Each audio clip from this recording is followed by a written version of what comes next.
Good morning, everyone, and thank you very much, PPD SARATOK, for this wonderful platform for us to keep improving our teaching practices through the sharing of ideas, interventions, and innovations. And as for today, I would like to share about an action research that I'm doing recently at school, which is about the digitalization of English language learning through short videos.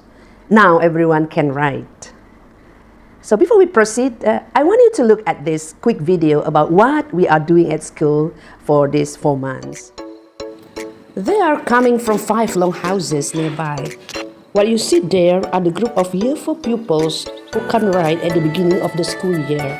Some of them can even write any simple sentences. They were too scared to speak in front of the class.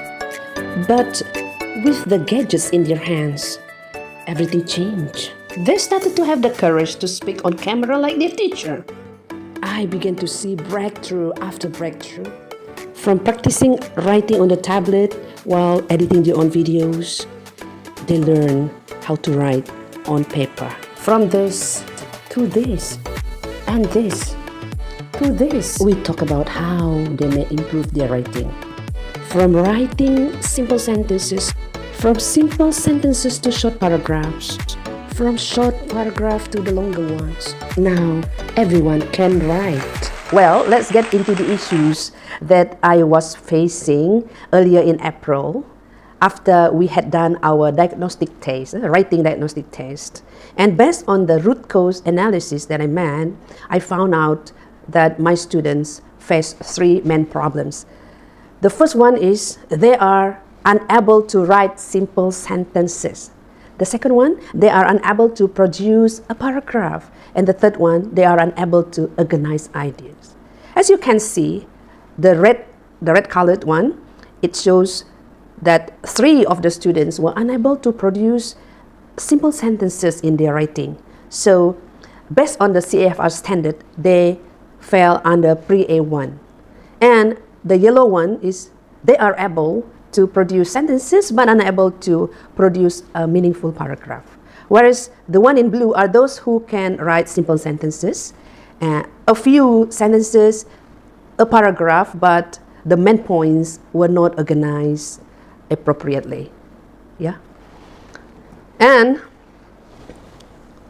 I started to reflect on my teaching practices. I asked a few questions like, did I give enough input on what to write about? And then, did I give enough guidance on how to write? And did I give enough support on how to organize idea? And throughout the 1-month teaching period, yes, I did give contents about what to write, but the content were too wide for my remedial students. It was too much. And the approach that I used was chalk and talk, write on a whiteboard, which to my students was not that interesting. It is too common. And about the how to write, the strategy that I introduced to them was still very blurry. They could not perceive, they could not get any points on how to start writing and how to continue the writing, how to build up paragraph. And about the organization of the idea, I found out that I did not give a solid example, enough examples on how to build up a paragraph and how to arrange ideas. So now is the time for change. What kind of changes do I need to make? So in terms of the content, because when I look back at the PLC session that we had at school since COVID, since the PKP, I realized that my school children, they really love video. They really love audiovisual, like watching something on screen. And during the pandemic, I did make a few videos and they really like it. But I never used those kinds of videos to teach writing skills. So this time, I think I should get back. I should go back to the same activity, but purposely to improve the students' writing ability. And in terms of strategy of writing, the student needs a clear picture. So I provided them with task cards where they can copy, they can write down what they have heard and watched from my video. That is the first step. And then at the same time, after that, they have to create their own sentences, their own paragraphs, according to the boxes. And then for the approach on how to instill the knowledge, in terms of how to retain the knowledge so that they can produce it later on, I let them make their own video based on the notes that they have written. So it involves other skills like reading, writing on the gadget. They have to record their own video, and after that they have to edit their own video. They have to put pictures, they have to put captions, they have to put subtitles. And after that, they watch their video, they compare their video with their friends' videos, and they will monitor their own progress, and they move according to their own pace. And after that, at the end, only then I ask them to copy what they have mentioned in the videos. And towards the end, they have to write without looking at the video. It is after the repetition of reading and writing on their gadgets. And before the implementation of the intervention, we have lined up 2 objectives. The first one is for the students. By the end of the intervention, the 9 students can write about him or herself at discourse level by writing suitable statements, by spelling and punctuating appropriately, and by producing meaningful paragraphs. And as for me as a teacher, by the end of this intervention, I can provide impactful teaching environment by continuously integrating digital tools into my teaching. And now is the reflection after the intervention, after 3 months. I have looked into their performance once again, and I found out that out of 3 students who were unable to produce any simple sentences in April, now are able to produce at least a few sentences. They are coded in yellow, two of them. And now another 2 are able to produce simple paragraph, but with some spelling mistakes, with punctuations, problems, and the other 5 out of 9, the other 5 now are able to achieve the targeted objective. Yeah, they are able to produce meaningful paragraphs.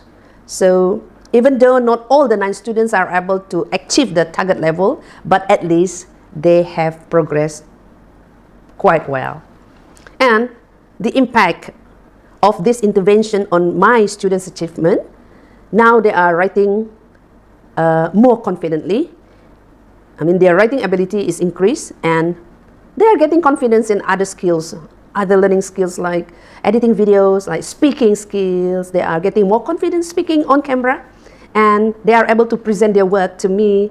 And after a few circles, they are able to write in cursive writing so nicely, and they are even doing it as a daily practice, and they really enjoy the writing class compared to before. And what about the impact of this intervention into my teaching practices? Yes, throughout these few months, I engaged a lot in this kind of digital tools, and I brought digital tools into my classroom, and I can see that the students really enjoy learning with the tablets, editing videos, taking their own photos and videos, and then writing up their own scripts by typing in, and also putting in pictures and stickers, and also captions and subtitles for their videos. And it made me happy.